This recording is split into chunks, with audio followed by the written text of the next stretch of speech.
Well, I wish I could tell you the weather is due to clear up, but it looks like the rain is down for most of the afternoon. It's New Zealand against Ireland in Pool B.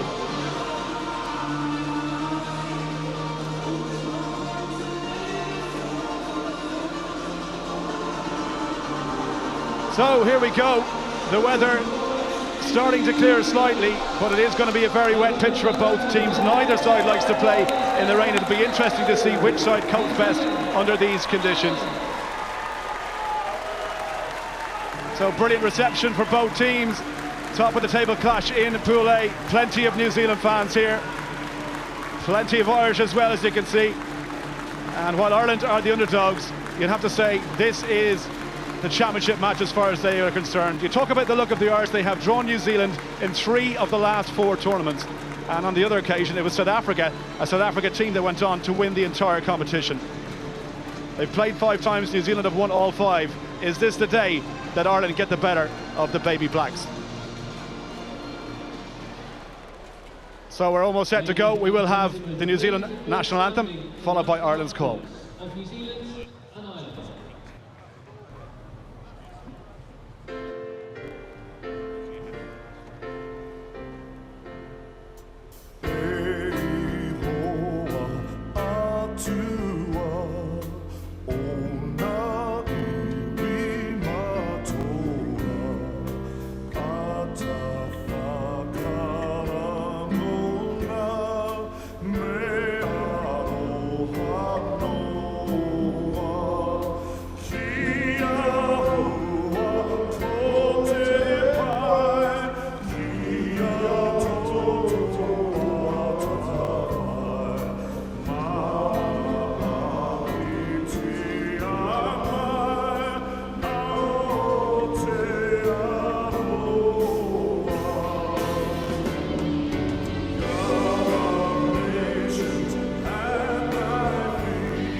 The day and come the hour, come the power and the glory.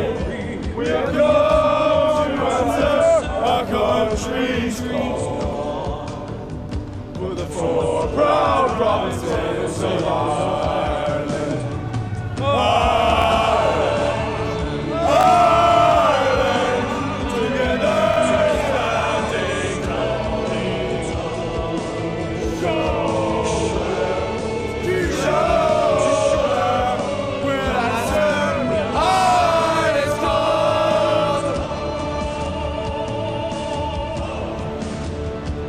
Ireland, together standing shoulder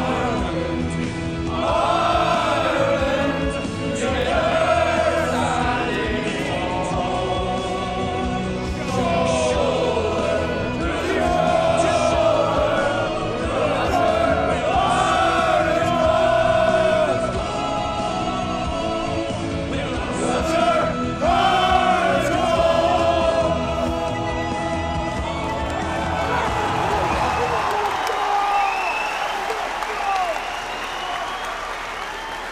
Well, plenty of passion from James Ryan and the boys in green from Ireland. Bound to be a few nervous faces as well, given the challenge that's in front of them. As I said, they've never beaten New Zealand in this competition.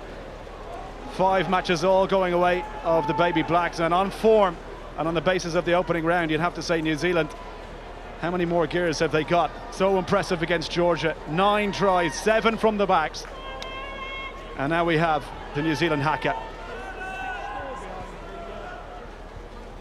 Ireland spread right across the pitch here.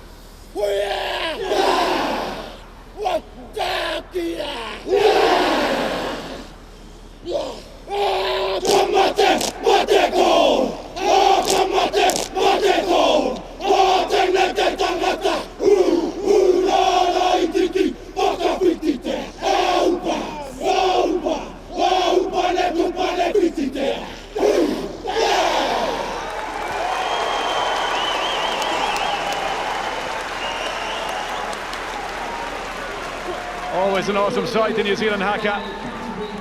Well, such is the strength of Scotty Robinson's side that he can afford to make 3 changes to his starting 15 for the team that scored 9 tries without conceding a single point last time out. All of those changes come on the back line. Stephen Perifetta replaces TG Fahad, fly half.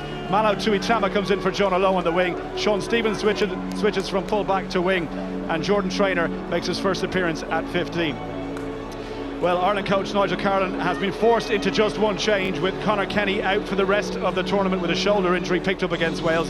Young Munster tight head Ben Betts takes his place in the front row, with James Bollard coming onto the bench. Apart from that, it's the same starting team that took to the pitch against Wales on Tuesday.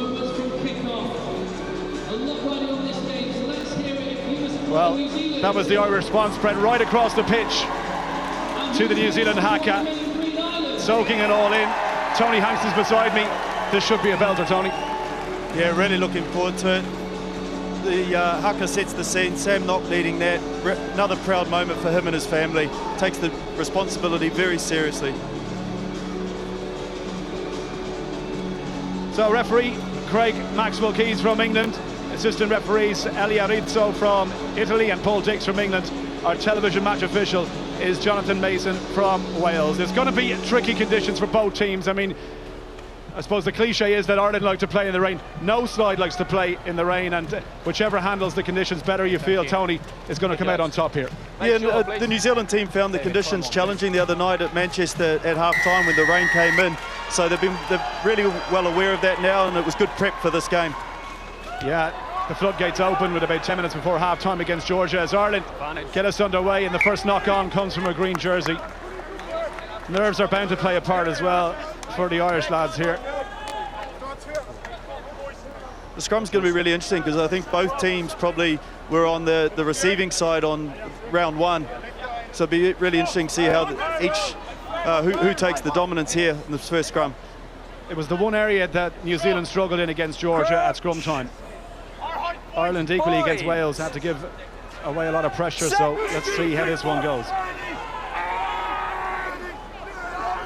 There's the feed, just about straight. Ball at the back with Michaele too, looks for Sammy Knock.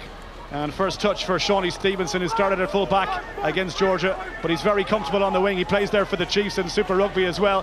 Tompkinson takes it, and he's tackled just before the halfway line. Michaele too, second touch for him. David Aspel trying to rip that free, but still there for Knock and New Zealand. Perifetta, hands not this time, it's a kick chase through from Daly. Shane Daly's after it. Crucial interception there from Barrett. It came all the way across on the ground and did well to get back on his feet. Dangerous moment for New Zealand early on. Perifetta, I'm sure, looking to find touch here. He won't though. And first touch for Jacob Stockdale. This is Hugo Keenan. Going to have a run the winger. Lovely little step off his left foot.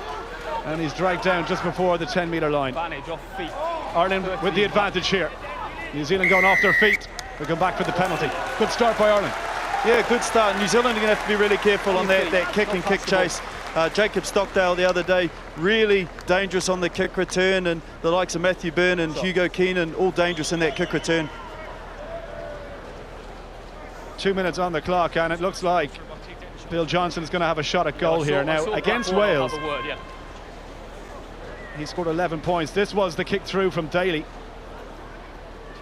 And great cover from Barrett, wasn't it? Yeah, it was. Look, he's been doing everything, so he's into the cover as well. But it'll be interesting to see New Zealand's, you know, they like to play from deep. They like to play from their own 22. It is very greasy down there. It's been raining all day, so whether they adopt a bit more field position attitude, we'll see.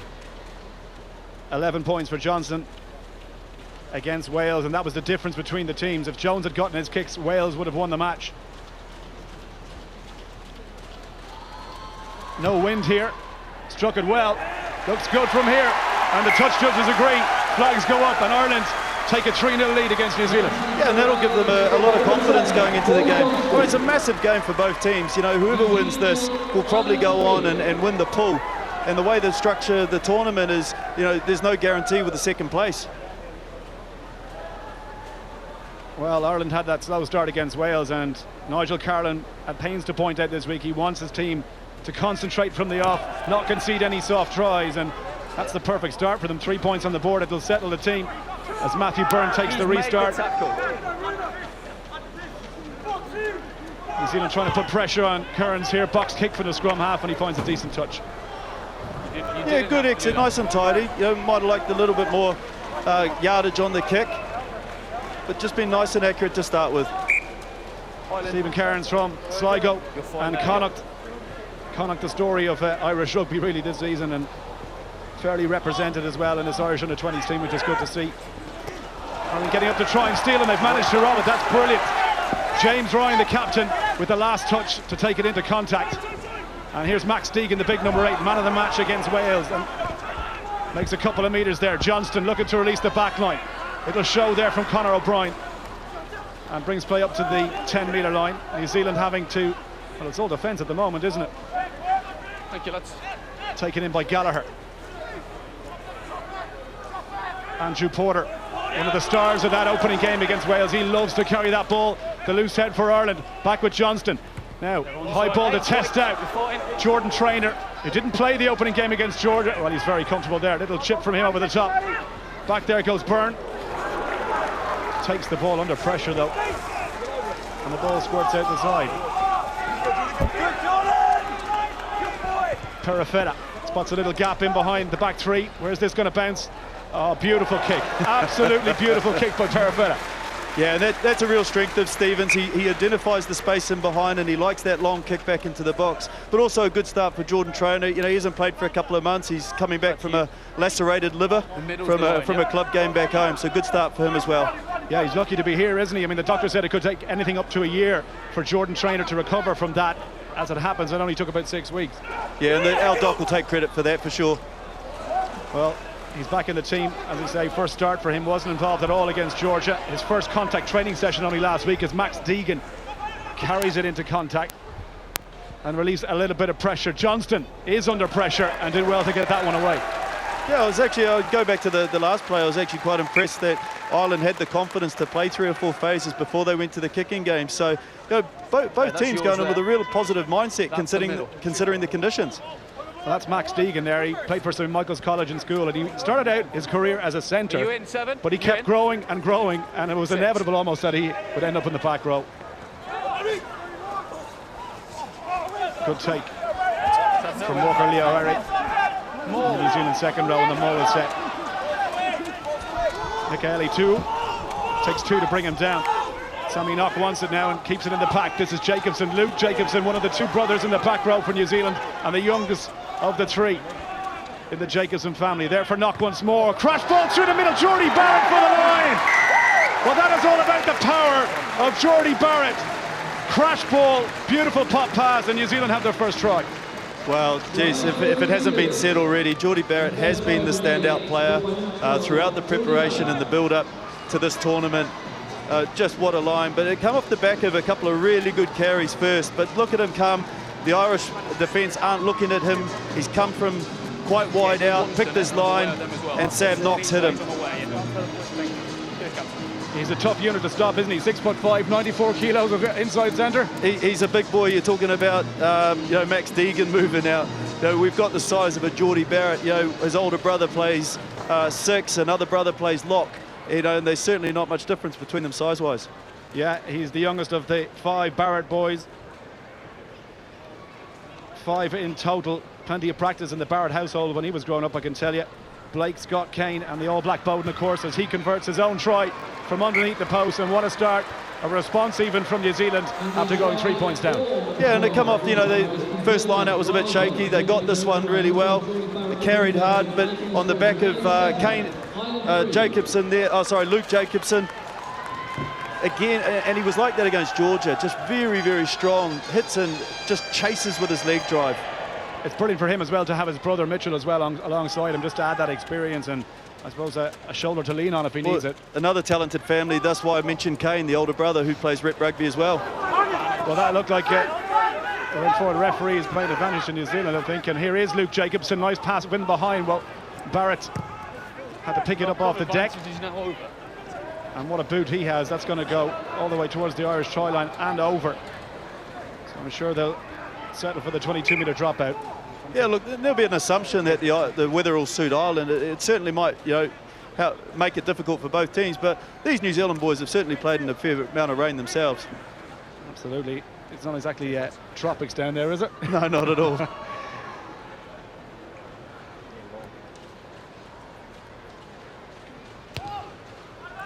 Johnson restart. Again gives the Irish plenty of chances to get up there, and Hugo Keenan uses his pace to break into the 22. Keenan is dragged down.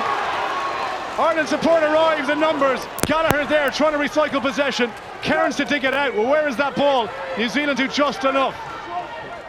Well, that's a crucial steal at a crucial moment. And Hugo Keenan almost made it. Gallagher and again trying to steal the ball back. New Zealand has gone forward, has it? It has an advantage, no advantage coming. Ireland get the scrum. Yeah, so a little bit of reward for Ireland there. Ball goes loose off that restart, but it just shows, you know, the winger's gone, and Sam Knock is a quick man, and he's done really, really well to get back and cover. I'm not sure who's got the turnover on the chase back. Just see there, Isaiah Walker-Leawere missed the jump.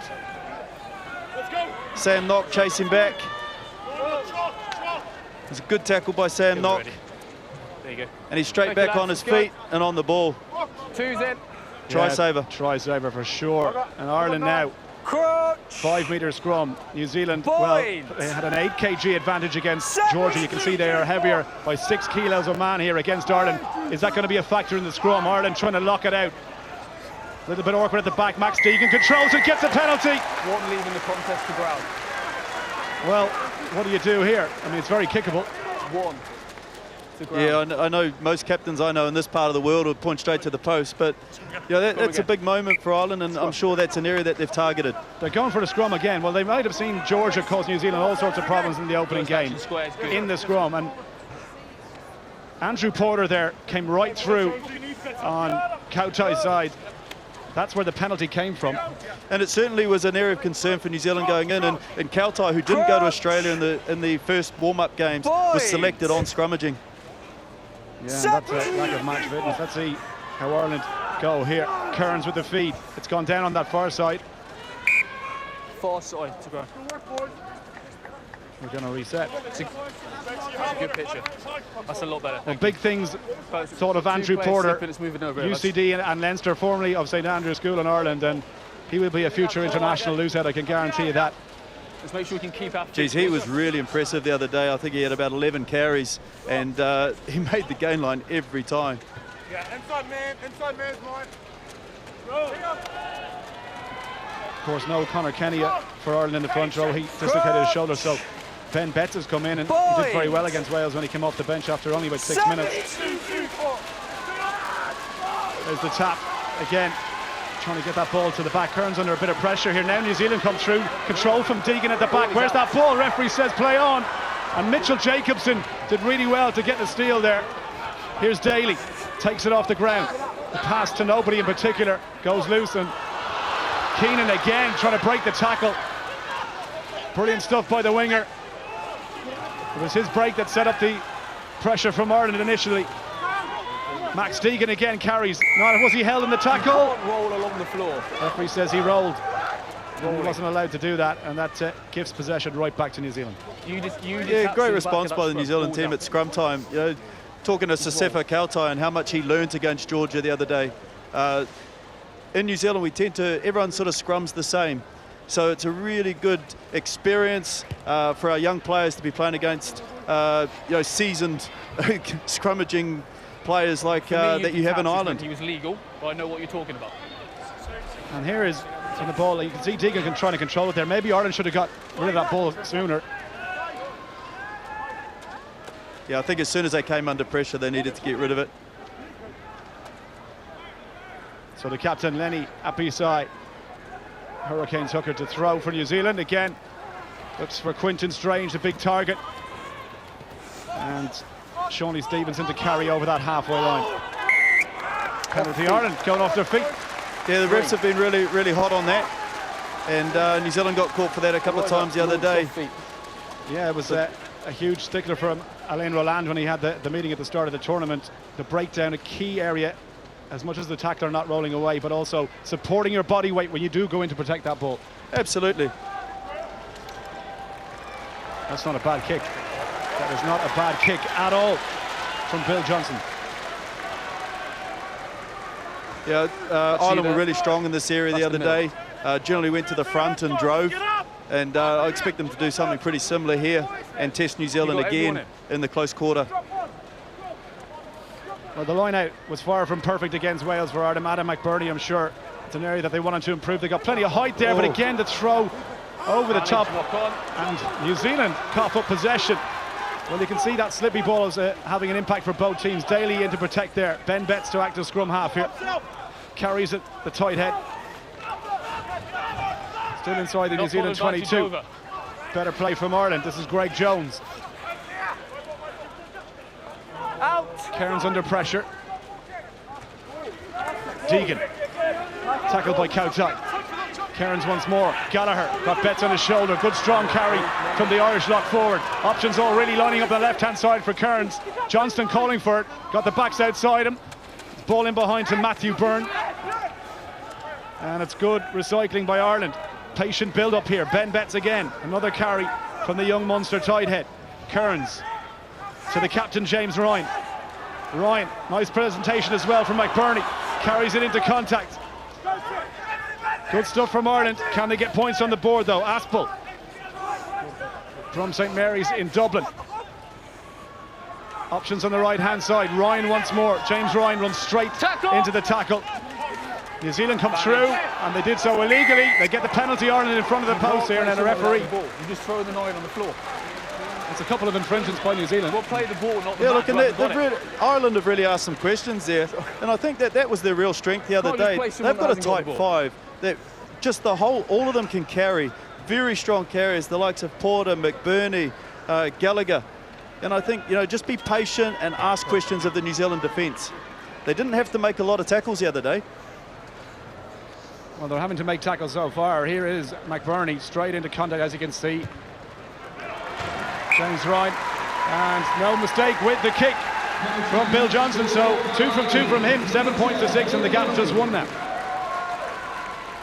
Yeah, really important, I think, for Ireland when they get the opportunities in the 22 to make sure they take the points. He doesn't miss too many of those. Gary Owen and Munster fly half. He didn't start at all during the Six Nations. It was Johnny McPhillips who was the out half, but shoulder dislocation for Johnston meant that he wasn't even involved in that campaign. Good to see him back playing in the game against Wales, his first 80 minutes in quite a long time. Kearns with the box kick. He was outside his 22, so he couldn't go straight in. Johnston with the chase, makes the tackle, and a good hit on Tuitama. Knock. Barrett standing at fly half. Again, he's so physically strong as well as being quick. Has everything. New Zealand number 12. Jacobson with the quick pass to Trainer. Trainer trying to get through and keeps it alive. Did they go forward? Brilliant hands to keep it alive. Superb hands from Tuitama there. Perifeta. Again. New Zealand so comfortable with the ball in hand. Knock. Trainer. Lovely offload. McBurney came through. Was it deliberate? No, says the referee. We need to check if that's in the tackle or An not. example of some beautiful Come on, handling by please. New Zealand there. Definite Yeah, knock on. geez, showing a real Okay, positive TMO, John, you mindset got coming me. into the game. We just take a look Looking and at see whether that's that knock short on only. pass, and that's or what whether they're it's a very good deliberate at. knock on, please. And they coach we'll have a that. look They're at it just now. going to need to Cheers. watch Thank their you. depth. They just Key tend is to the get a arm little in the bit tackle, flat. you just attack that space. But I'm sure as they find their rhythm.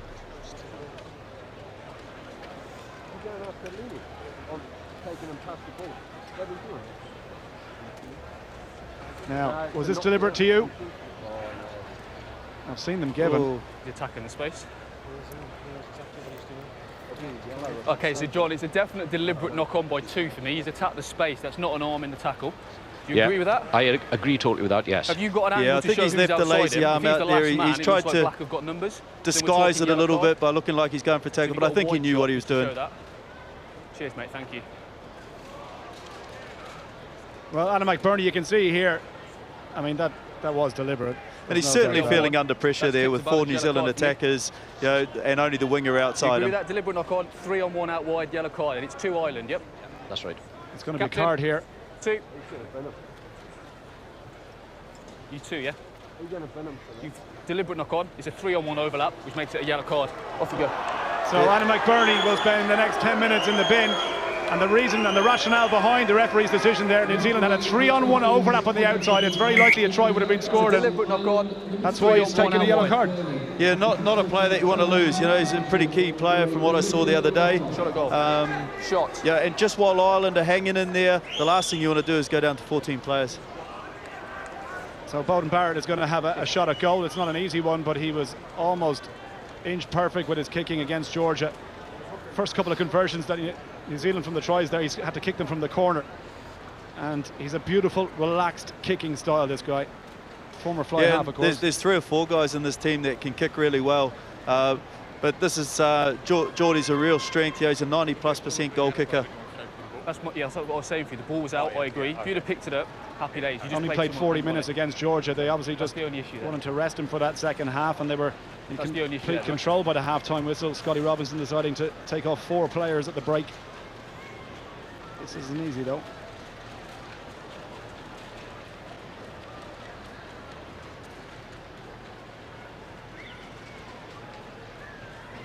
Again, a beautiful, relaxed style. He looks like he's pushed this one a little bit to the right. Hasn't brought it back in enough. 22. And a sigh of relief from that man there, Adam McBurney. I'm sure he's hoping his team can hold out for the next 10 minutes. Absolutely. But I think it was a real show of respect from New Zealand that they've obviously feeling that, you know, Ireland are going to be really competitive in this game. Man down. I thought they might have gone for the line out, but they went for the shot. They met last year as well. New Zealand winning out by 25 points to 3.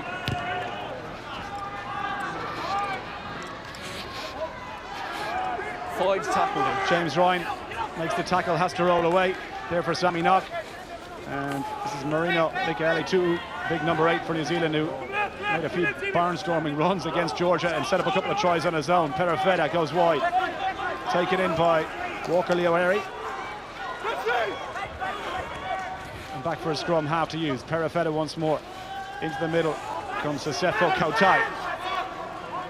Just trying to suck in the Irish defence at the moment before letting the backs have a go here. Jordy Barrett couldn't hold it, it went forward. The pass wasn't great from Perifetta. Yeah, I think the one thing that New Zealand have changed today, and I think part of it the conditions, but I also think part of the Irish line speed was very, very good the other day. And New Zealand was versus Georgia, we're going wide. They're playing much more to the midfield and then 7 having green. attacked both sides today. He's dropping. Yeah, time's off anyway. Yeah. Jordan Traynor just couldn't hang on to that. Do you need it? Lads. So Vincent O'Brien from Corcon is going to come in to shore up that front row, and it's going to be Dave Aspel who goes off. I'm sure frustration for him, but that's the rules of the game. You have to have a hooker when there's a scrum. Yeah, and certainly, you know, at the moment this has been sort of one, you know, went to Ireland and the last one went to New Zealand. So again, it's an area that both teams are just trying to find some dominance, and this is certainly not going to happen. Help Ireland. So a bit of attention for James Ryan there. I mean, 6 New Zealand players currently involved in Super Rugby, and 9 of this squad eligible again next year. So they've got a kind of a nice balance between experience of the Super Rugby guys and some of the younger players coming through. Yeah, no, those 6 players, you know, apart from maybe Sean Stevenson, they haven't had a lot of game time at Lenny upper side, but they've been training with those professional players since November, and they bring that standard and that expectation, that quality into trainings. Mark, sir. Same goes for the Irish players as well, involved with their respective provinces. And, you know, apart from Jacob Stockdale, the full back, none of them have really seen much Pro 12 or first team action, if you like, this season. But I'm sure, on the basis of the performance we've seen over the last 6 months or so, Leinster, Munster, Ulster and Connacht looking to use as many as possible over the next couple of years. Big scrum for Ireland here. Down when it's got down in the front row. Referee happy to let play go on, and Kearns finds his out half. Little kick from Conor O'Brien. Is that going to go out on the full? Well, Ireland at the moment, just things are going against them now. This is a crucial stage in the match. Yeah, a bit of indecision, I think, on the kick. Sort of was, I think he looked like he was shaping to go long and then changed his mind. And New Zealand thought about going quickly there, Sean Stevenson, but he's going to be pulled back. Yeah, Sean and Jordan, they've played together at provincial rugby, they've played together in age group rugby. Very, very dangerous. And the back three with Malo Tuitama, their instinct is to play. There was the kick from Conor O'Brien, just misjudged it completely. As he said, didn't really, no conviction in it. No, again, it just puts them under pressure. Now the line out. Ball off the top for New Zealand to use, taken up by Stevenson. Tackle goes in from Conor O'Brien. There for knock, Perifetta. Got runners back inside him. That's Quinton Strange. Where did that ball go? Still there for knock. A little show from him. Scored against Georgia from a similar position the last time. Burst through inside the 22. We know how quick he is. And trainer to act as scrum half. Here is Michaele Turu. He's chopped down right on the 22-metre line. Options both sides now for New Zealand. Knock to Barrett. Barrett with a little grubber kick through. Kearns is back there, needs to find touch from here. Anywhere will do when you're under pressure. He's not happy with the kick, but in truth, he had nobody in support and needed to find touch. Yeah, New Zealand are able to have these options both sides. Geordie Barrett, more than comfortable in that first receiver position. Stephen Perifetta and even Jordan Trainer and Sean Stevenson have both had experience in the first five position. Will he be in the line now? So you can see there Tompkinson breathing down his neck. And make sure we time it at the only back. Appy side. Last line out was flawless. I'm sure he looked to use this one again. So much pace in that New Zealand back line. Again, ball over the top, a couple of line-outs malfunctioning for both teams now. Deegan dives on the ball, so does James Ryan, and it's the captain for Ireland who secures possession. Johnson, they're looking to move this inside their own 22. But what about this for ambition from Ireland? Daly. Not afraid to keep that ball in hand. That's the philosophy of Nigel Carolan, the head coach. Only a tackle. Allows his team the license to play. Kearns tries to find a gap around the fringe. Gallagher into contact, support from the second row partner. And Ireland go from all the way from their own line outside the 22. Good play. Side. White 6. And Johnston now you're on. decides to put boot to ball. Jordan Trainer. Plenty of pace, this guy. Tackle by the Irish fly half. Really good tackle as well by Johnston.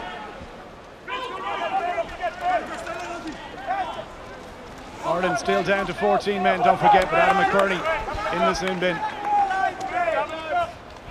Thank you. Perifetta looks for a gap between Jacob Stockdale and Hugo Keenan. Is this going to go too far? Just over the line.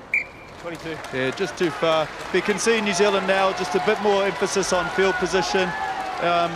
Stephen Perifetta there, like I mentioned before, he's very good at identifying the space in behind, and you find generally his kicks, he's very good at hitting the grass.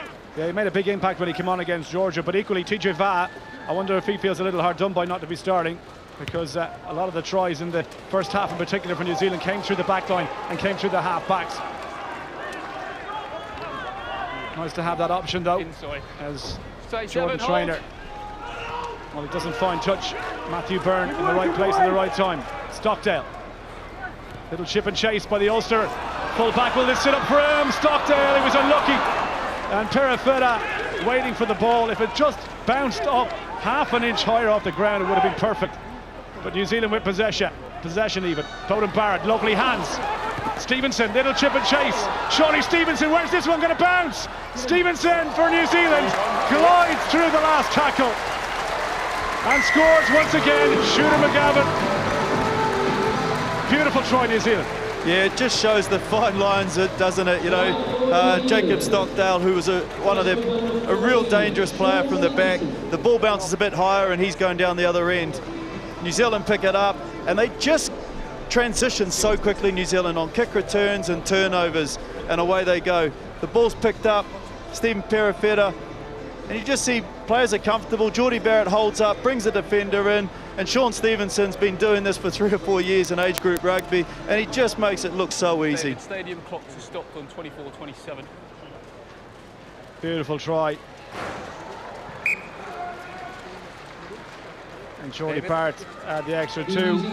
I mean, that's the difference. If that ball had sat up for Stockdale, it could have been Ireland who were down scoring. As it happens, counter-attack from New Zealand, and it's all over. That's right, and those are the fine lines, and we see that at senior level, don't we? You know, where teams can play really, really well against New Zealand sides, with just that ability to transition so quickly.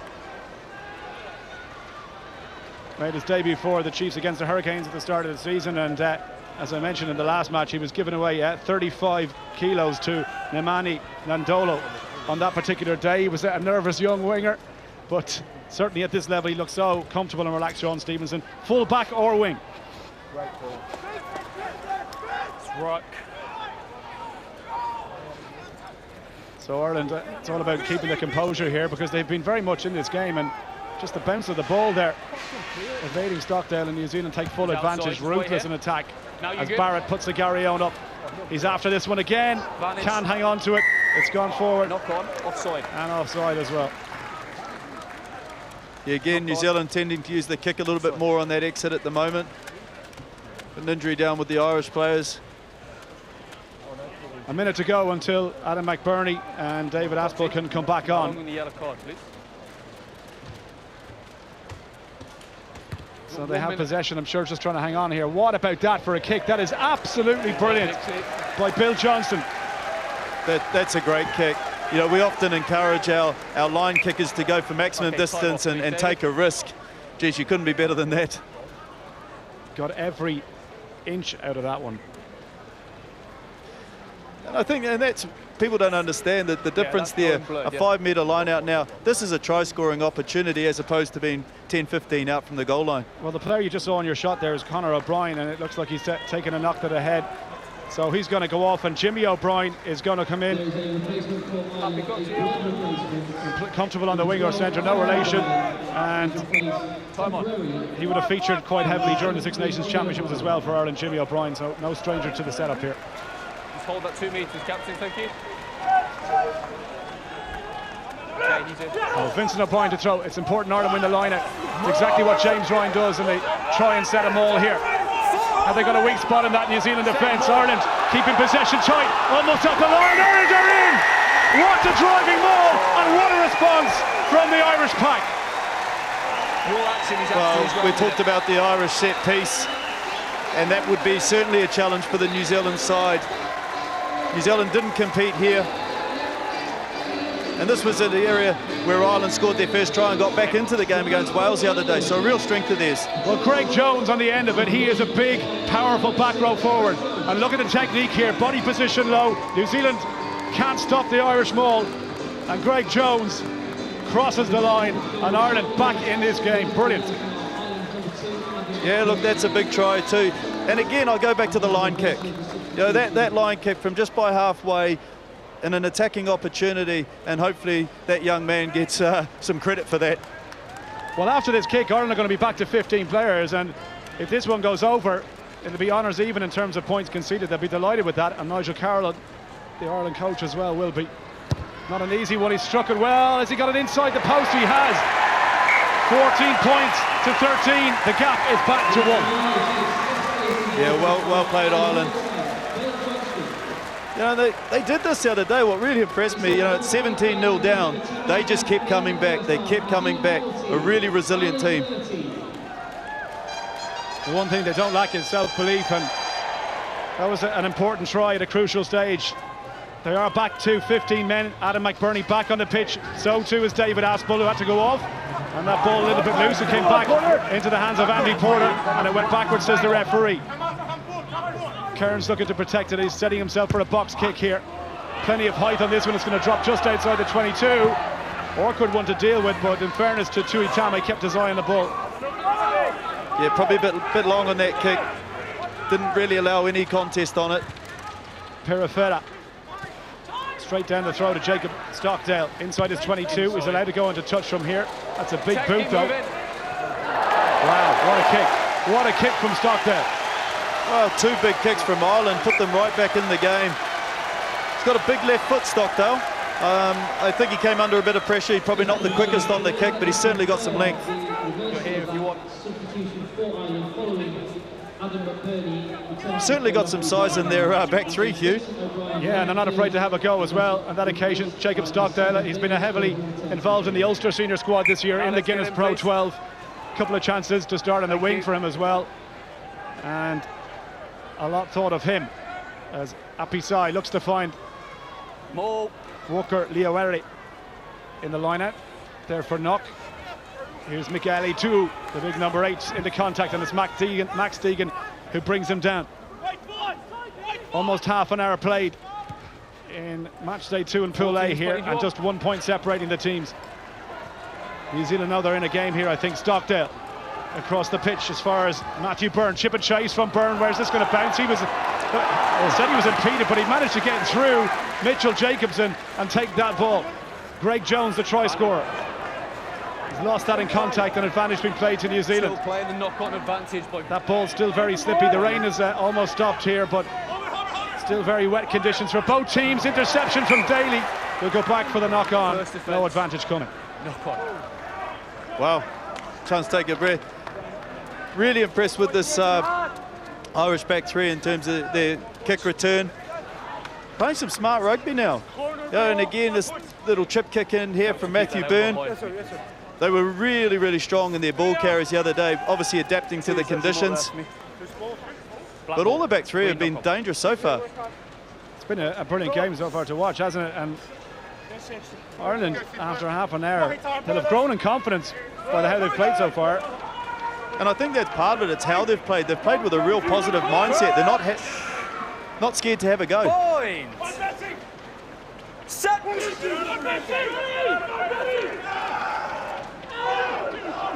There's the feed. Stay in that contest. Sammy Knock looking to use those backs and try and get something going here. New Zealand, the pass though is at the feet of Perifera, and he won't thank him for that as half-back partner. Ireland trying to put the tackle in on Geordie Traynor, who looks for the touchline, but New Zealand seem out of sorts at the moment. It's just not going according to plan. Yeah, whether they just need to settle a little bit and be nice and accurate. You know, difficult pass for Stephen Perifera to pick up there. You're there. Space, fellas, thank you. Ilya, get him in the middle of that, yo. So McBurney to throw right on that halfway line. Thank you, mate. Conor O'Brien, by the way, looks okay to come back in. So the next break in play, you feel he will. Get a switch with Max Deegan. Number 8 takes it as far as the halfway line. Kearns goes blind. Ball in behind to Stockdale. Stepped off his left foot. Still going.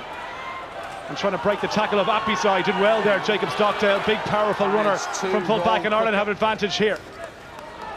Deegan once more carries and supported by James Ryan. Kearns trying to dig one out. Hold that mark, please. Aspel, ball in behind to Johnston. Where's this going to bounce all the way into touch? We're going to go back for the penalty though. No advantage coming. And I wonder, is this within range for the Irish fly half? Well, it's certainly been all Ireland for the last couple of minutes. They've certainly got some confidence in their game. Look really well organised. Well, you know what? After the last line out as well, Ireland's maul going over for the try. You wonder if they might just stick this in the corner and test out the New Zealand defence again. Well, certainly if they get a line kick on the 5 metre again. Yeah, so he's going for touch. Into the corner. It's the right side for a right-footed kicker. Let's see how much he gets on. Not much angle to work with, it has to be said, for Johnston, and he's just going to settle for the 22. Always the way, talk him up. But I guess that's a good example of the difference. That's 23 needs to go. Club bin reversal. So Jimmy O'Brien is going to come back off, and Connor, who had to go off for the blood sub, is going to come back in at inside centre. And not a bad time to come back in as well with your team attacking line out.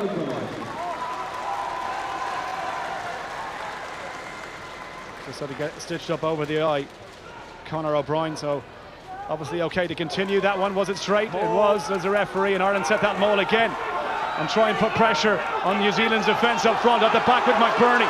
This is great play by the Irish pack. They've made 5 metres already. 9 once! And they're trying to go again. Kieran's been told if they don't use it here, and it's McBurney who breaks through. Adam McBurney for the line! Yes. Ireland are over again, and it's a second try.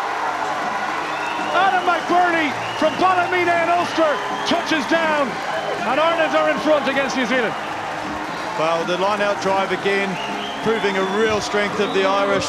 And Adam McBurney, I think he topped the ball carry count the other day off the back of the drives, pick and go, very dynamic, and he's done really well to finish this try. Talk about making it up to your teammates for a yellow card. Absolutely. So just real control here with this Irish team. Nice and tightly bound. Then McBurney breaks, and at this point, all he's got is the goal line in mind. Straight over the cover tackle from Shawnee Stevenson. He's great with ball in hand, but he could not stop the powerful Irish hooker on that occasion. 5 to go. And this one is for a 6-point Irish lead. He hasn't missed one yet, Bill Johnston.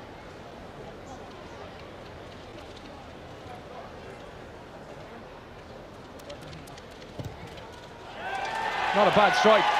Not a bad strike at all. Well, what about that for a kick, and what about that for a reaction? Absolutely. And look, as you mentioned before, Hugh, goal kicking was probably got them the win against Wales the other day, and it just, you know, just keeps, instead of the 5, 7 points, and it's given them a handy 6-point lead. Well, what a finish to this first half by Nigel Carolan's team. And Matthew Byrne under the restart there, brings play outside the 22. New Zealand at the moment just can't get their hands on that ball. Kearns with another box kick. This one does give the chasers a chance to get there. Johnson underneath it, slaps it. Did it go forward? It did. And advantage being played to New Zealand. There's numbers out wide here. Barrett looks to free Shawnee Stevenson. Tompkinson just takes the tackle, sets it up for Sam Knock. And again, a looping pass on the outside. This taken by Luke Jacobson and now Geordie Traynor. Nice ball to keep that alive. Tuitama, as we approach 4 minutes left to play at the end of the first half.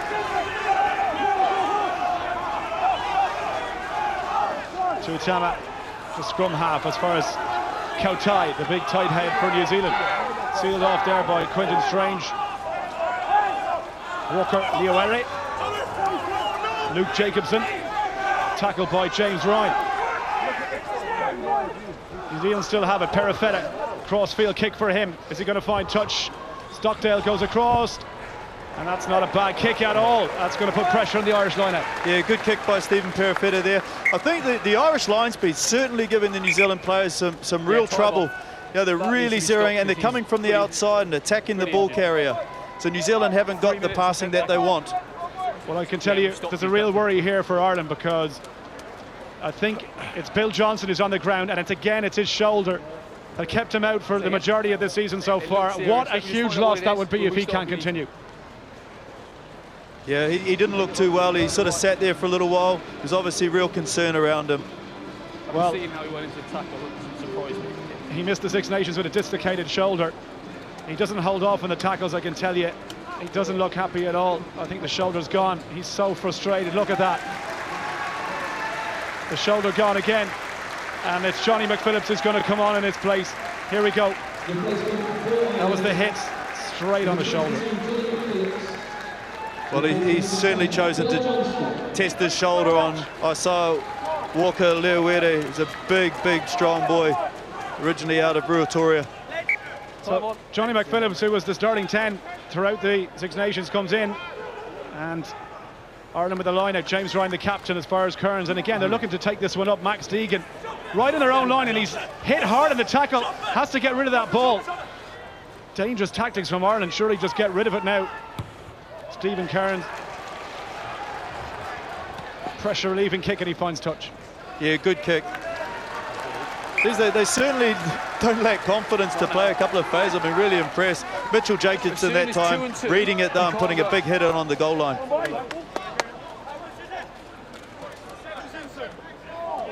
Stephen Kearns with the kick, as he said, he didn't have a huge angle to work with, but You two in, please. managed to take play outside the 22. And if Ireland can hold New Zealand out until the half-time whistle here, they'll be happy with their opening 40 minutes work. That is Luke Jacobson. Ball off the top again to use. Ball in behind from Stevenson. Perifetta. Nice hands. Tompkinson smashed hard in the tackle by Matthew Byrne and put on his back. There for knock. Barrett, little step from him. Tries the handoff. Not bad. Slips under the tackle as well. And New Zealand keep that ball alive. Perifetta once more.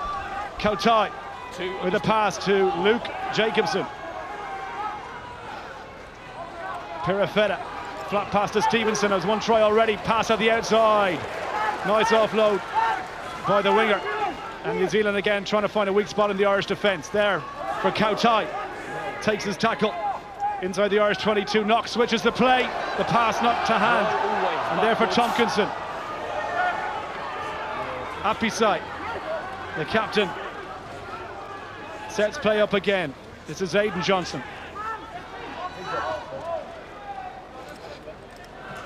Perifetta.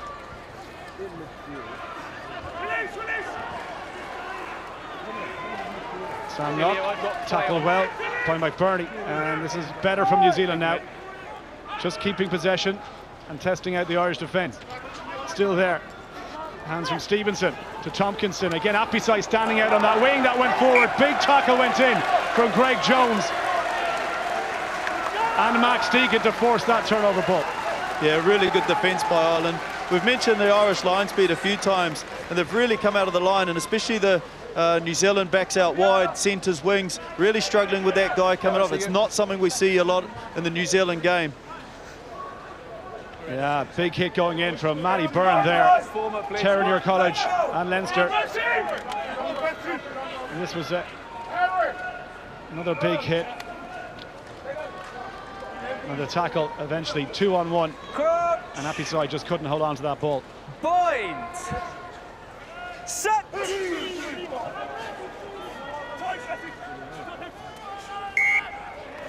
Early, far side.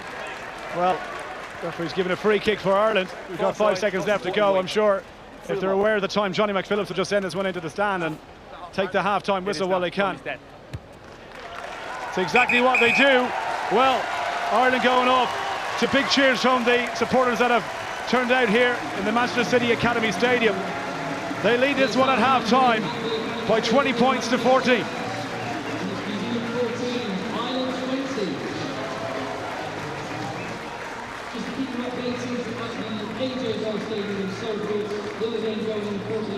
Is also half-time, where it's Italy 10, Australia 7.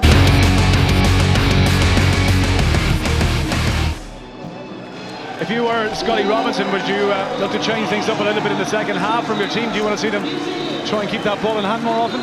Yeah, I think possibly Willie Rickards, the attack coach, would have looked at maybe just shortening up the attack a little bit. And we talk about earning the right to go wide. The Irish line speed, you know, they've got some confidence now. They're coming in from the wide channels. You've really got to do the job up front, and then you can take them out wide. It has to be a huge concern that Bill Johnson has gone off for Ireland, their playmaker at number 10, and in comes Johnny McPhillips, who's no shortage of experience by any means, but I suppose when Fly Half was playing as well as Johnston was, to lose him at that critical stage is a bit of a blow. Yeah, and it was his all-round game management, but also his goal kicking and general kicking. Yeah, and he looked like, I understand he's come back from injury, and he looked like he was really coming back into some form. Greg Jones, the first try scorer for Ireland, and then Adam McBurney. And incidentally, McBurney's try was 100th that Ireland have scored in this competition, as New Zealand get us back underway, playing from left to right in their traditional All Black jerseys. And what a hit that was from Stephen Kearns, I should say, but he looks none the worse for it. Made a tough stuff in Sligo. in comment, I can tell you.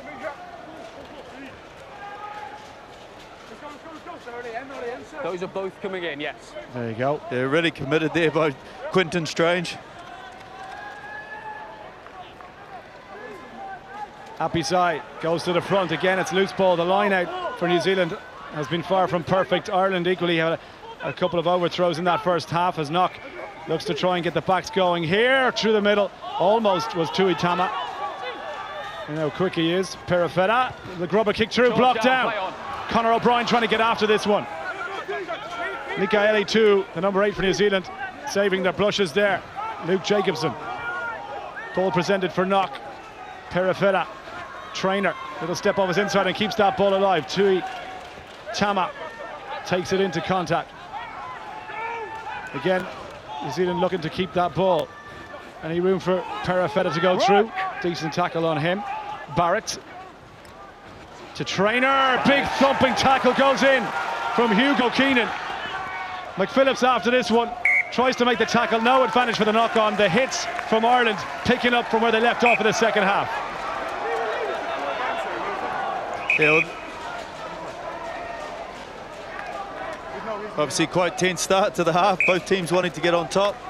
But again, that Irish line's been, I'll just keep talking about it, I think, but I've been really, really impressed in terms of their attitude. And New Zealand are really struggling with it at the moment. Well, here's an interesting call from Scott Robertson. TJ Va'a is going to come in, who started the first game against Georgia. And he is in place of Stephen Perifera, who goes off. But there's a big thumping hit from Daly. And it typifies the Irish tackling, and that seems to be causing. There's Va'a there, played brilliantly against Georgia in that first half. Maybe he can change things up a bit. Yeah, he did, and he hasn't played a lot of rugby, TJ Va'a, and I think that's why they're sort of managing him through the tournament. But he's played a lot of rugby with Sam Knock. They played at schools together a couple of years ago, and he's certainly a very good general. Always helps when the halfback combination are familiar with each other. It's another big scrum for Ireland, and they get another penalty. Yeah, well, Ireland have certainly started the better. New Zealand struggling, line out not sort of functioning, kick getting charged down, and now Ireland back on top at scrum time. Ireland's history against New Zealand at any age level, seniors, women, under 20s, has been defeat after defeat. Is this the day that they managed to get the better of New Zealand? A long way to go, but that's a really good kick, and it's going to bring play just outside the New Zealand 22. Flack on the line. Yeah, it's fascinating, this age group, because in a lot of cases it's the first time that they've actually got to play each other.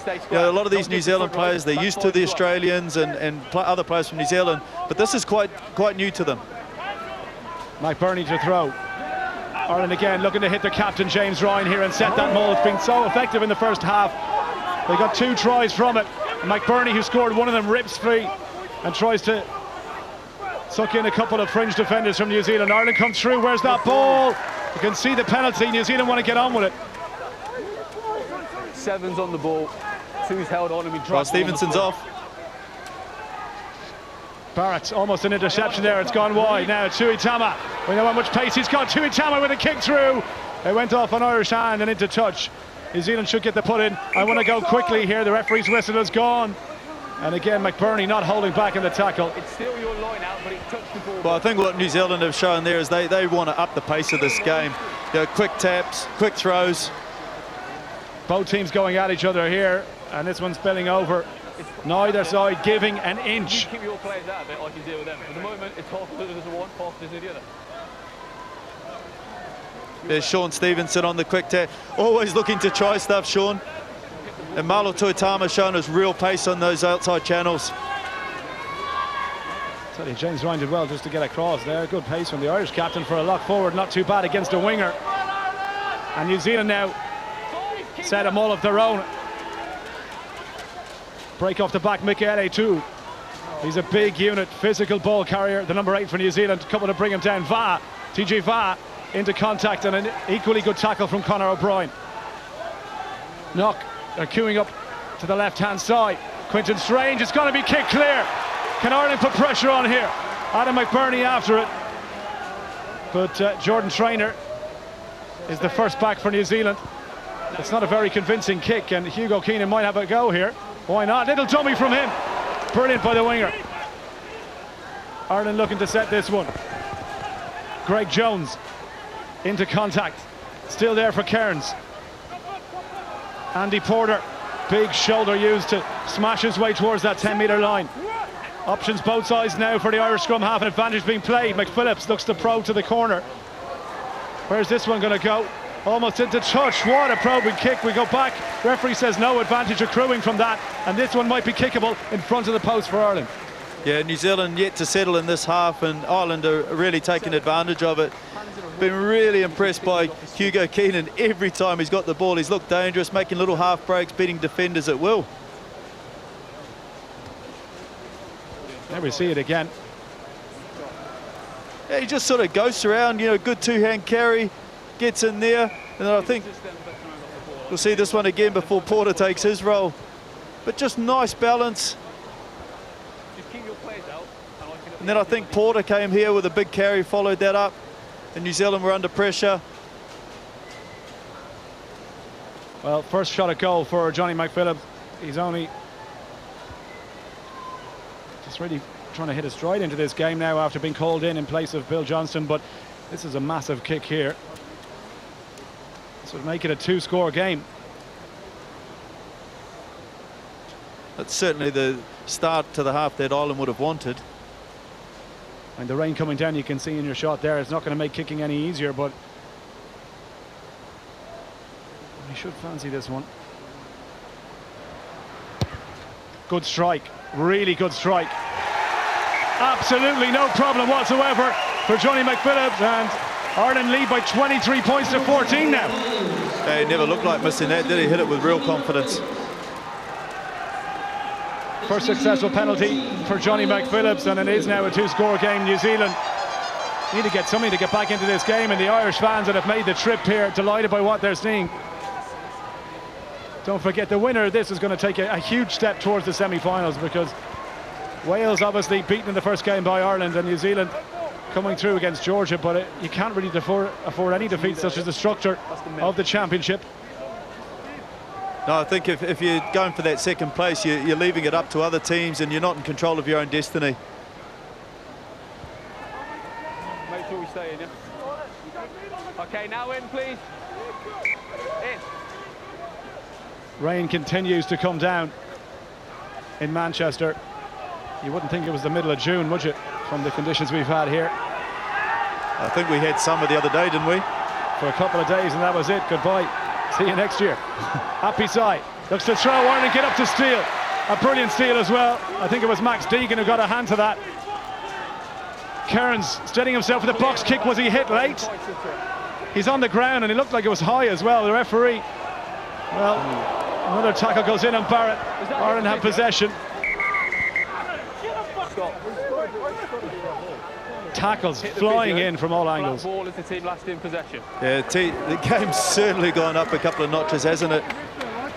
Hits coming in from everywhere. I can't play it because hit the physio, but it's your ball. Scrum. Gee, the nine's done well to get up there. I thought he looked like he got twisted in a pretty heavy tackle. It's your ball is the team that last had clean possession. It's their ball. They had possession when they last, before it hit your physio. Stephen Kerrin showing he's a pretty tough character. This is the market inside. Well, here was the hit there. Yeah, nothing wrong with that, but he just twisted awkwardly there. That could have been a bad knee injury for Stephen Cairns. He's back on his feet and he's okay.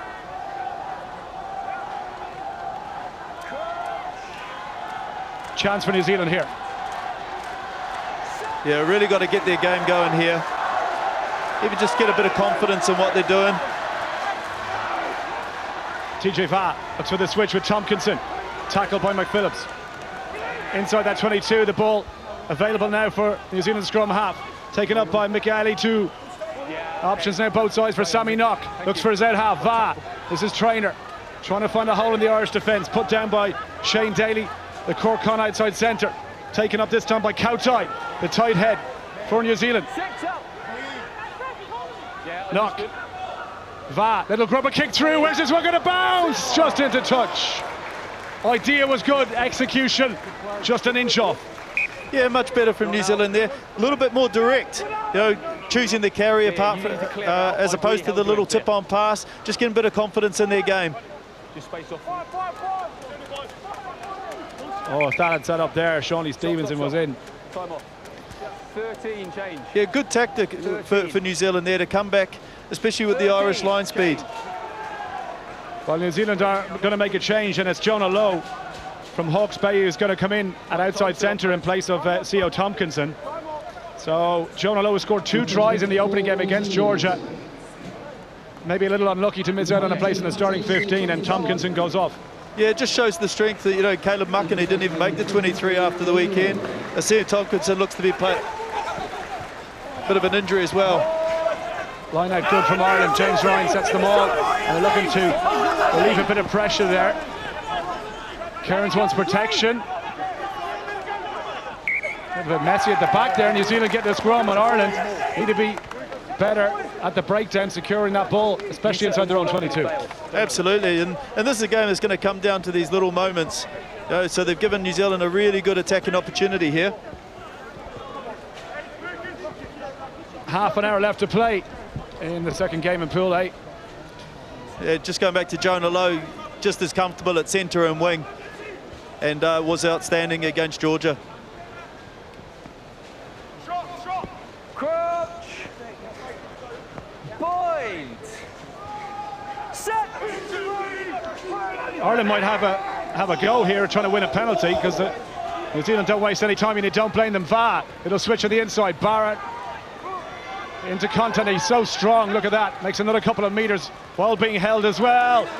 New Zealand trying to go around the outside, taken up by Michaeli too. There for knock. Ireland up very quickly. That ball, hands were beautiful. Step inside from Tui Tama, and he touches down to score for New Zealand.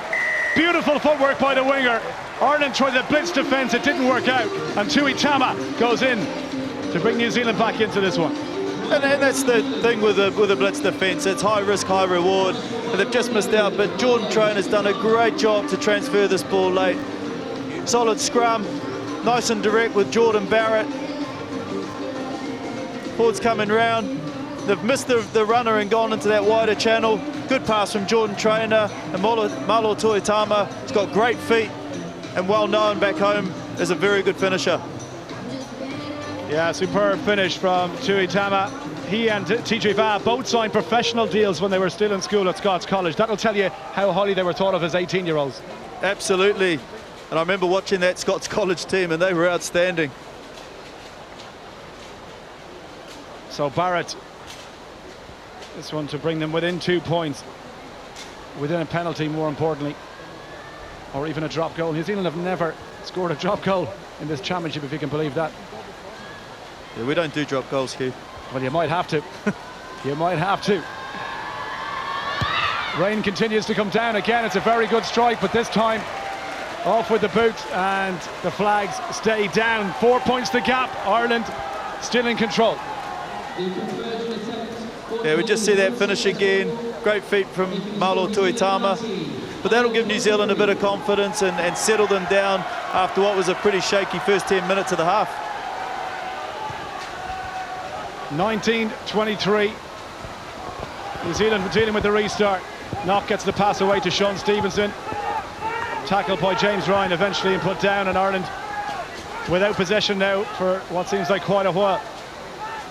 Just couldn't deal with that line out after they did manage to get ball from their captain, and that's what led to New Zealand's try, as they opt to put boot to ball over that halfway line and inside the Irish 22. Taken back in. Stockdale's going to have a go. Can't get clear of the tackle from TJ Va. Work. You've taken it back in, 9. Back in. Ireland can't go straight out here. McPhillips is going to have to be clever about this one. Brings play over the halfway line. Everybody now onside for Ireland. Barrett tries a little dink. Has he put too much on it? He has. It's gone out in the full. It's a rare mistake from Jory Barrett. Yeah, you see the kick chase there. The New Zealand guys obviously know that Jacob Stockdale's dangerous from the back, but very left-footed. They put real pressure on before he could get the kick away here. TJ Va chasing up. Good tackle. Mitchell Jacobson there, putting pressure on straight away. Let's get in, please, Ireland. So Anna McBurney receives the instructions for the line out from Ben Betts, and it's a short one call for Ireland. Again, it's the captain is the target there, and the rip is from Andrew Porter. The ripper, of course, must be bound to the jumper in the line out. That time it was technically perfect from Ireland, and they get that maul going forward. It's been a weapon for the Irish team throughout the entire match so far. Kearns now wants to use it. He's got Max Deegan outside him, drops the shoulder into his opposite number, and Marino Michaeli too makes the tackle. Kearns again, McPhillips again, any room outside. It's a loose pass and a poor pass from the Irish fly half, but New Zealand swarming all over it. Still there for Kearns, gets it away. Gallagher, was that intercepted, was it deliberate? Referee says no. You might have a look at it. Have a look again, yeah. Yeah, it's going to be exactly the same as the first half. Knock on, definitely. Can we see whether it's in the tackle, please? So he's asking the far side from the me, TMO Jonathan Mason, was it deliberate, yes or no? Yeah, I've got to say my gut was that he went for a genuine intercept. Same as the first half with them, knock on or deliberate. We might see a better angle here. Tuitama. Oh, I've seen those penalised. Yeah, looking very similar to the Irish sin bin at the beginning. John, have you got that angle once more from that roaming camera? I think the officials now are finding they're a lot more onto it in terms of a lot more strict around this. And generally the calls are going towards the attacking team. No, I think he's actually going for genuine interception, and his arm is in an upward motion, isn't it? You have a look. Yeah, he's trying to grab it there.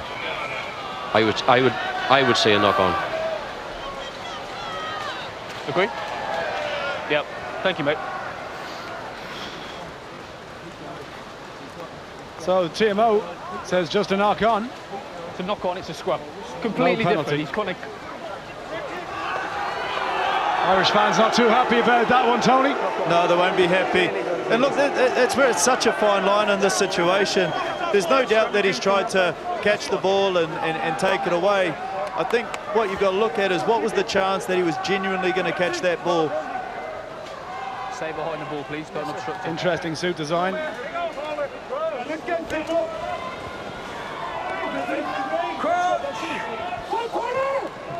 25 minutes to play, and Ireland 4 points to the good. We put it on a scrum here. Solid beat there for Kearns, taken up the middle by Conor O'Brien from Clontarf and in the Leinster Academy. There for Kearns again, delayed the pass around the fringe, a massive thumping tackle went in to force the knock on, and Jordy Barrett take a bow. That was a massive hit from the inside centre. I remember going to the original trials, and the question mark around Jordy was around his D, but geez, it's certainly shown. That's a great hit by Jordan Barrett, and a good read as well. I saw some of the highlights from the Oceanica series against Australia, the 2 tests, and he put in some thumpers in that as well. So it's obviously an area he has been working on. Yeah, and it's become his timing and his decision making in defence, which has allowed him to get these dominant tackles. Well, that was timed to perfection, and Greg Jones is no slight, I can tell you. To hit him like that, you need to be fairly trusting in your technique. New Zealand now with the scrum, and there for knock, switches the play. TJ Va, ball in behind to Barrett. He's trying to find a gap, gets the offload away to Itama, already has a try to his name. And happy to just hit the ground there. Back for TJ Va, looping pass on the outside. This is Luke Jacobson, trying to shrug off the attentions of the Irish defence. Ireland told to leave it. Knock once more, Va with a little step. Any room for him to move? Gallagher puts him down, and they advance to the Irish 10-metre line. Kotai. 2 off. Knock. Barrett. Dummied the pass back inside to Stevenson, and then threw it to the Irish defender, which means turnover ball. Here's James Ryan trying the handoff. Tackled by Michaeli too. And there for Kearns to Porter. Andrew Porter, look at the strength of Andy Porter. Kearns again, looking for McPhillips. Launches the Gary Owen. Shane Daly's after this one. Daly to contest. Was that tackle in the air? Referee has let the whistle go and play on. Interesting to see if he comes back for that one. But Daly has to take his place in the Irish defensive line. Barrett, awkward one over the top. It depends on the bounce here. Stockdale's back, and he's going to let this one go all the way over the Irish try line, so it'll be a 22-metre dropout. Interesting, since TJ Va's come on, Geordie Barrett's taken over a lot more of the kicking for New Zealand. Well, here was the collision in the air. Shane Daly's eyes are on the ball, but he has the responsibility to protect the player in the L. 2 and 3. Yeah, they spoke about this at the meeting the other day in terms of if it was a genuine contest by both. Nothing clear in that, mate. Yeah, I agree with that. Have you got a new New Zealand captain for me, please? To be fair, I actually think Shane Daly there has been well aware, and he's actually been quite conscious of how Sean Stevenson's come down there. I don't think there's too much in that. A couple of substitutions for New Zealand. Alex Fidow is in the front row in place of Sisefo Kautai, and Asafo Amua is going to replace the captain, Lenny Apisai. So changes to the front row for New Zealand. Yeah, so Alex Fidow was part of that Scots team that you were talking about before, and he was just as comfortable in the wide channels. His ball carry certainly is X-factor. And I've really been impressed with Asafo Amua. He's still got another year at this grade. And there's been comparisons already to a young Kevin Mialamu, just with his dynamic around the field. And I think they've shown a lot of confidence to take off Lenny Apisai with over 20 minutes to go, the game in this situation. I think that's a credit to Amua. Absolutely, and he made another big impression when he came off the bench against Georgia as well, Amua, because it takes a lot to bring your captain up, but obviously Scotty Robertson feels he has enough leaders on the pitch. The captain's armband went to Mitchell Jacobson the last day when the same thing happened, so I presume that Mitchell Jacobson will take over the captain's duties for New Zealand for the rest of the game. Sean Stevenson with the take, TJ Va'a to Makaele Tu'u. Again, pumps those legs over the halfway line. So hard to stop the number 8 for New Zealand. Back inside to Va'a. Andy Porter brings him down. Another good hit in the Irish defence. Almost 60 minutes played. And still anybody's game. Barrett tries to break through. Geordie Barrett turns with the tackle, the kick and chase from Barrett. This would be sensational if he could get his hands on this one. Ireland do just enough. And it'll be a 22-metre dropout because it did bounce over the try line. Well, Alex Fidow shown he's really comfortable in the wide channels, leading the chase there. But Geordie Barrett's just in the last 10 minutes, his involvement's in everything. You know, he's just going in there, he's calling the shots, kicking game. TJ Va'a takes the restart, and again New Zealand looking to get their noses back in front. Ireland have been ahead since before the first half. Trainer tries the grubber kick straight into an Irish hand, and then the knock on as well, so Ireland get the scrum. Yeah, the low grubber kick hasn't really come up for New Zealand today. I thought Marino Mikaele Tu'u really started to come and get plenty of ball carries, and a lot of the good New Zealand players coming off the back of him, and Luke Jacobson really carrying hard to the line.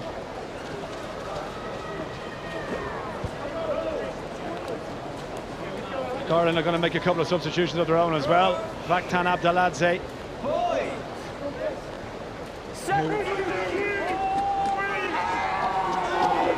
Plays in the tight head side.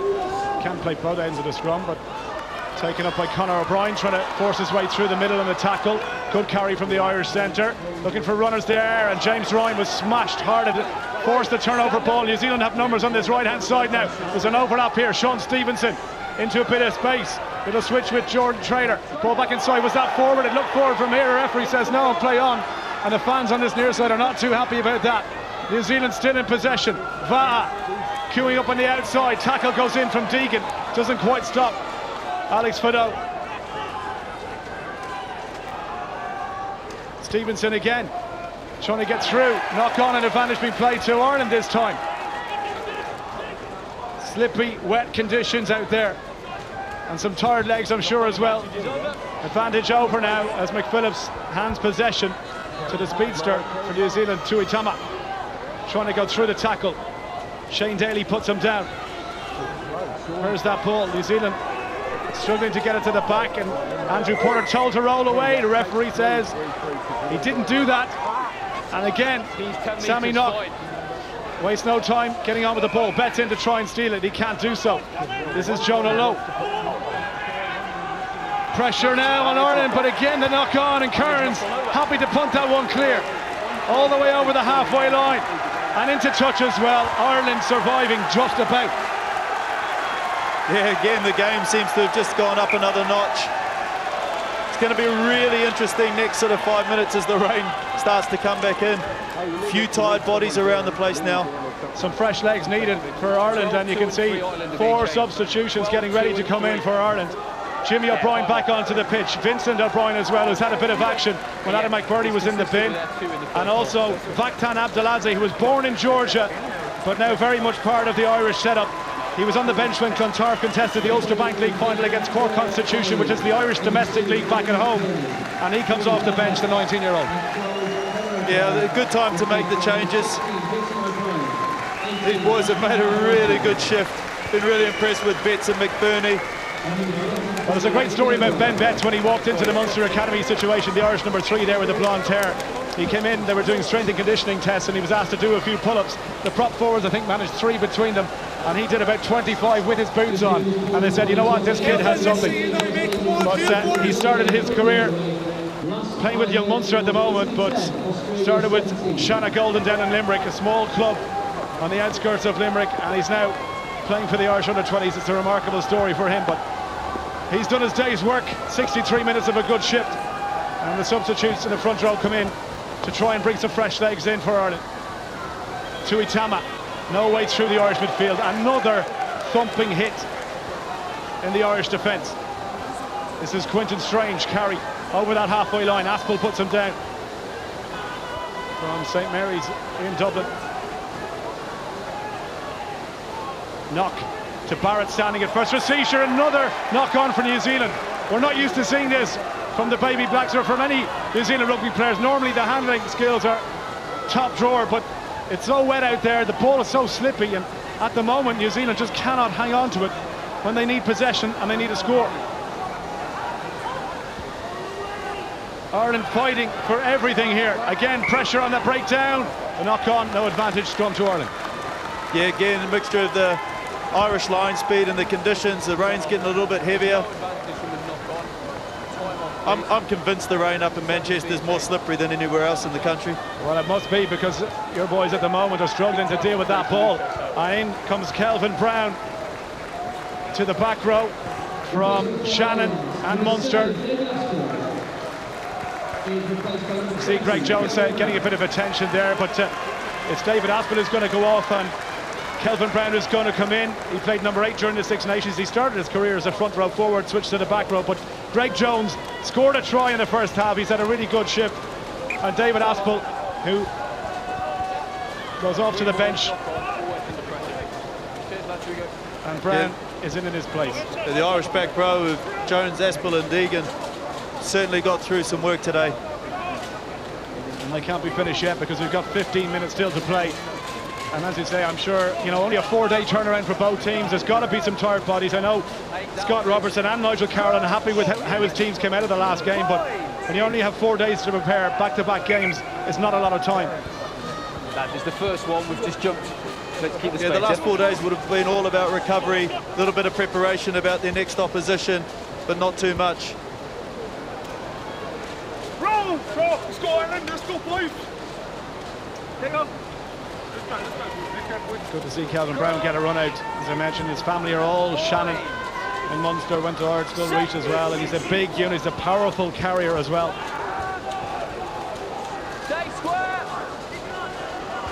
Good scrum from Ireland. Really good scrum from Ireland. And they get the penalty as well. Fist pumps all around, and the backs can only clap and applaud as the pack demolish the New Zealand scrum. Yeah, my limited scrum knowledge. Abdelaziz coming on, anchoring that scrum, but Porter just staying a lot lower than Fido there. They took the hit, kept the pressure on, and then just went through. Well, Johnny McPhillips is going to try and find touch here. And if they get again and set that maul from a line out here, they could cause New Zealand problems, get into scoring territory, because it's been all defence really from Ireland for the last 15 minutes. He's got to find touch though, and he hasn't done that. Sean Stevenson underneath it, chance to counter-attack for New Zealand. Well, that's a mistake, you'd have to say, an unforced error from Ireland, as Jacob Stockdale looks to put the kick back in over the head of Jordan Traynor. Where's this one going to bounce into touch? Well, that's relief for Ireland. Yeah, they recovered that really well. Jacob Stockdale showing that educated left foot. Sean Stevenson's kick probably going more in field than he would have liked, exposing New Zealand on the other side of the field in the backfield. Another substitution. Sean Parnehi comes in from Canterbury, and he's going to replace Aidan Johnston. So more fresh legs into that front row. The scrum now, as you can see, Ireland getting another edge in the front row. This is a massive line out for New Zealand. Amua's got to hit his man here. Yeah, really important that New Zealand exit well here.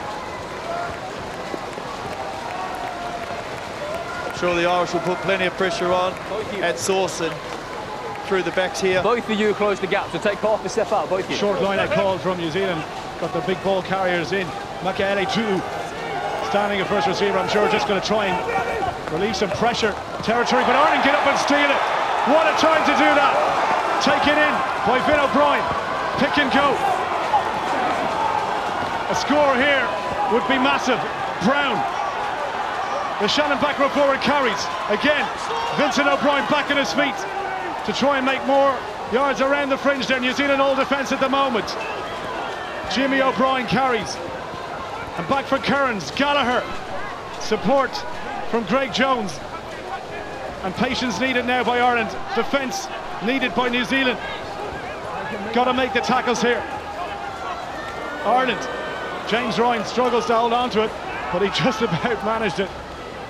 Teagan, in fact. Porter with another strong carry. Ireland's loose head prop has been brilliant today. Kearns goes right. Chance here, McPhillips. Little show from him. Tackle goes in from Quentin Strange. Ireland hammering at the New Zealand defence. Kelvin Brown again. Kearns to Gallagher. Support from Jones. A try here would be massive. New Zealand desperate defending. Ireland important not to panic. Long ball on the outside. Stockdale.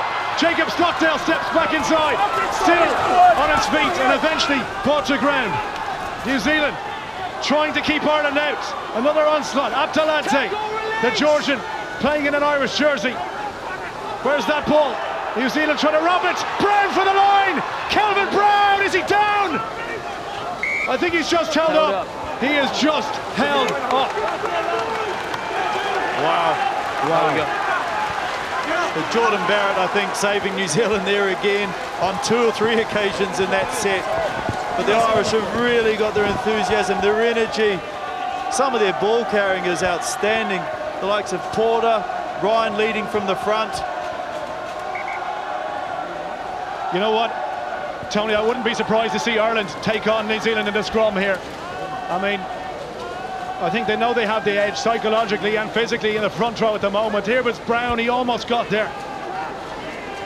Yeah, and I think also in the referee's mind, you know, Ireland had probably had the better of the scrum, the last one, so the referee's going to have that in the back of his mind as well. We're approaching 10 minutes left to play. Told Hamish Dalzell's come in to the second row in place of Walker Leoreri. Massive scrum for both teams now. Ireland trying to get a shove here. New Zealand have got to do something to hold them out. They've got to try something. It's come up here. Reset. The referee says we'll reset. We've got both foot Yeah, rolls. a lot of pressure going through that scrum. Sean Parnehi, who's come on, doing a good job there. Well, I'm looking at the Irish coaches beside us here in the commentary box. Nigel Carlin, Peter Malone, the forwards coach. I mean, they've got to be happy with what they're seeing, but I'm sure nervous times for Ireland at the moment. Never beaten New Zealand. They've got 10 minutes to go here. Certainly the time the nerves start to become very, very shaky. I must say, both coaching staff look very composed, very focused. Point! Penny for their thoughts, though. They're giving nothing away at the moment. Another massive scrum. Fresh legs in that front row. Let's see where it goes. Ireland with Kearns with the feet. They try and put pressure on. They're going forward ever so slowly. Ever so slowly they get the penalty. What do they do here? Tight head leaving the contest. What do they do here? The Maul has already produced 2 tries. They could kick it and make it a 2-score game again if McPhillis nails the penalty. They come for the scrum. Sorry. Yeah, it's a penalty there against Alex Fido for leaving the scrum. It's a big challenge now for the young New Zealand front row. Abdeladze and James Porter, in fact it's Porter I should say, and Abdeladze in that front row, putting massive pressure on. How much have they got left in the tank though? Big call to go for this scrum again. Ireland trying to go forward. New Zealand trying to hold them out, ball at the back. Deegan has to pick up the back, and Max Deegan is down! Ireland have scored again! Max Deegan from Lansdowne at St Michael's College. Well, is that the try that will see Ireland beat the Baby Blacks of New Zealand? Yeah, one of New Zealand's better scrums there. They come back. The ball's come out to the left. Max Deegan gets a free run through to the try line. Oh, that wasn't an easy one to control either.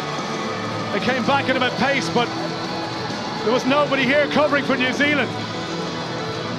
As easy as you like in the end. No, very hard for Luke Jacobson here. Sam Knox going round to the open, thinking the ball's going that way. And a good finish by Deegan. He was man of the match against Wales. A brilliant performance when Ireland needed their leaders to stand up. And Max Deegan, incredibly, 9 points between the teams and the conversion still to come. Well,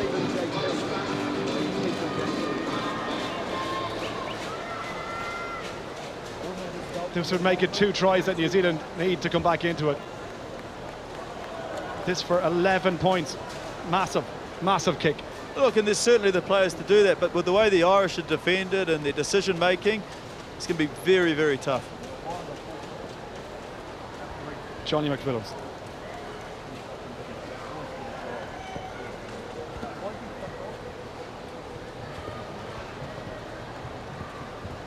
Using every last second, Johnny McPhillis, and every last second to make it count, because he has nailed the conversion from the corner, and New Zealand need 2 tries now. That's a great kick. He came on and kicked the penalty earlier on. Very composed, very confident. What a performance by Ireland. 8.5 minutes left to play, 7.5 minutes left to play, excuse me. And New Zealand needs something quickly. There's an air of desperation now about the Baby Blacks on Mua to carry on the 10-metre line. Ireland, I'm sure, just to trust their defence. New Zealand have a penalty, but they waste no time. Quick tap and go. And Tammy Tene trying to put the pass there outside. Tuitama. New Zealand strike back, and they give themselves a chance. The second one from Malo Tuitama, and they close the gap.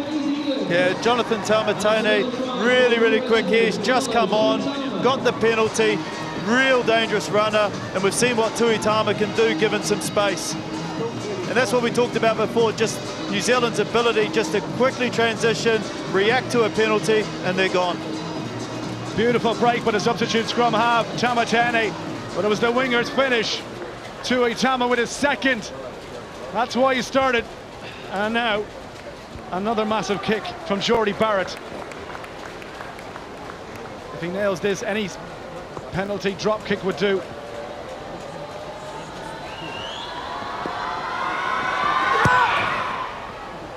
Not a bad strike at all. The flags stay down though, and the gap is still 6 points. So Jonathan Taumatane here, played for Samoa in last year's tournament, quick to go, and Malo Tuitama in for another try. So composure for Ireland. New Zealand just want possession. Yeah, Ireland just taking their time. Really important that they don't panic, they keep their composure. They're still in the box seat. Well, we mentioned that Wales missed shots at goal in the first half was a key to Ireland's victory. New Zealand equally. Barrett hasn't had a good day with the boot today, and that could prove hugely costly for them. Absolutely. Whereas Ireland have taken all their goal-kicking opportunities. Possession is everything now as we approach 5 minutes left to play. New Zealand with Trainer trying to go around the outside. Tui Tama doesn't look like he's finished yet either. Was he holding on the ground there? The crowd on the far side. Well, the play continues. Tackle goes in from Porter. And from O'Brien. Ireland can keep New Zealand inside their own 22. And a knock-on advantage to Ireland. They get a scrum here. Well, this is exactly what they want. Yeah, really interesting that New Zealand choose to play out there rather than playing for field position.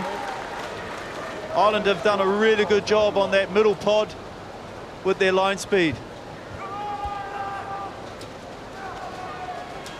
See here, Jordan Barrett just slipping on the inside ball.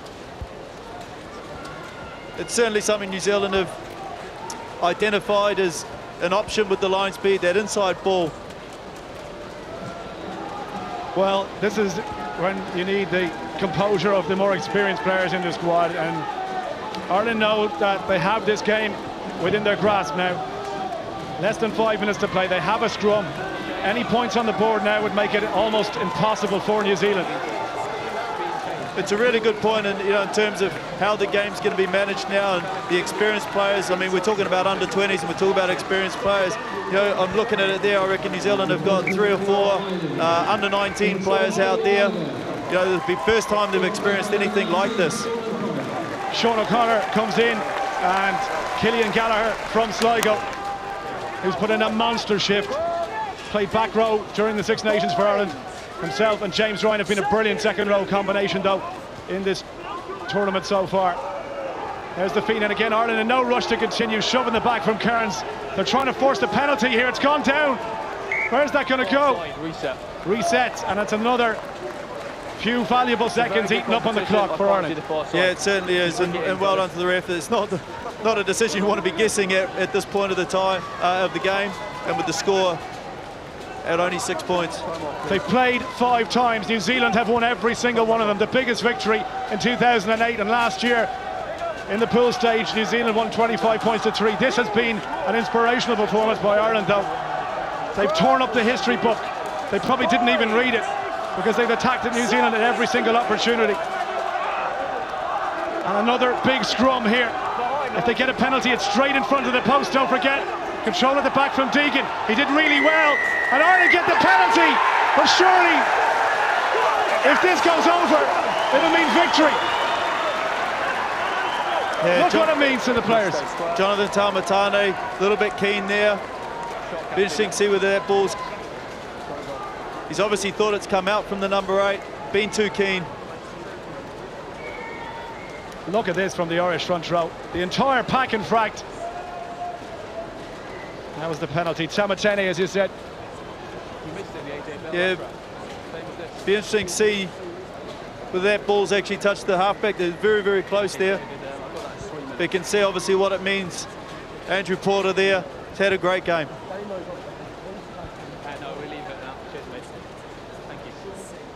This for a 9-point lead. It's right in front of the post. He hasn't missed one yet, Johnny McPhillips. This is the easiest of the 3.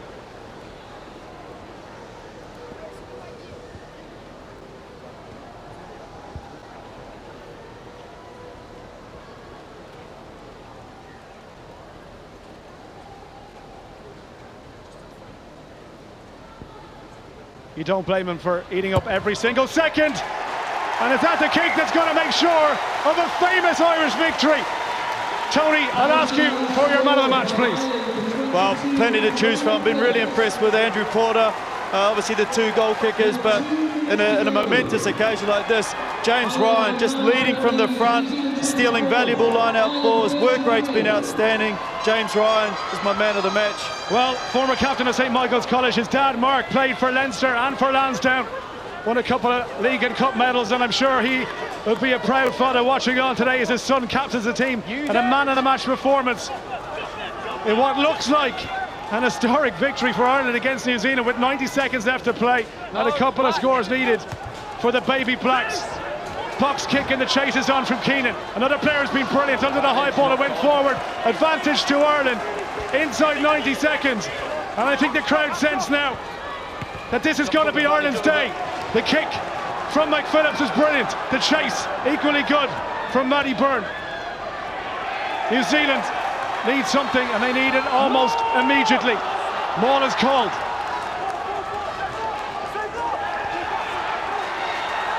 Ireland managed to win possession. Kearns wants runners out wide.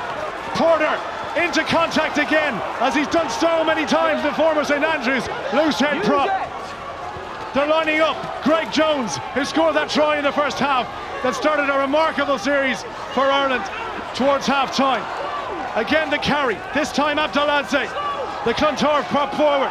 Did that go forward? Turnover ball for New Zealand. Is there time left for them? There can hardly be. 30 seconds left to go.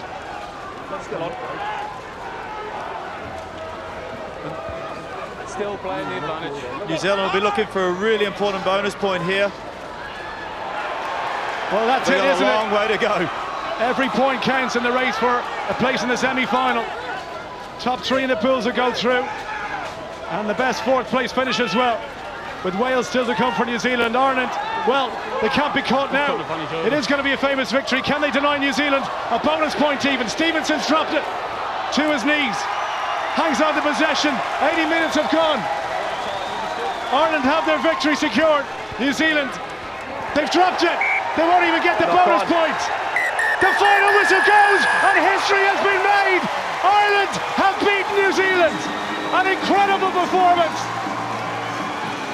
Absolutely incredible for this Irish under-20s team. Tony, your thoughts? Wow, look, really impressed with this Irish team.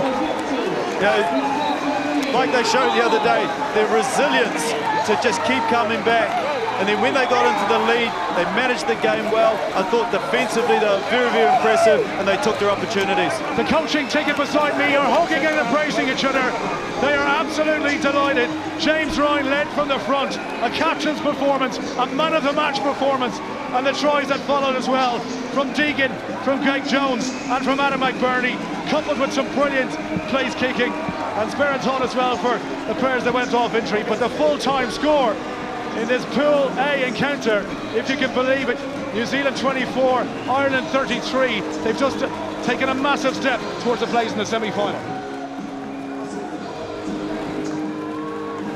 Congratulations, James, you've beaten New Zealand. Pinch yourself, it's real. How does it feel?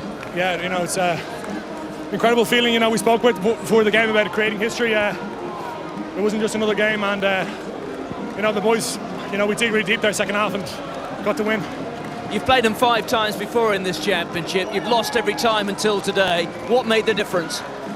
I think the boys' attitude coming in, you know, it was a huge win for us against Wales. You know, that was an upset, and would have been easy for us to just rest on our laurels and be happy with that. But you know, the boys recovered really well, and you know, pretty quickly we were looking at this game.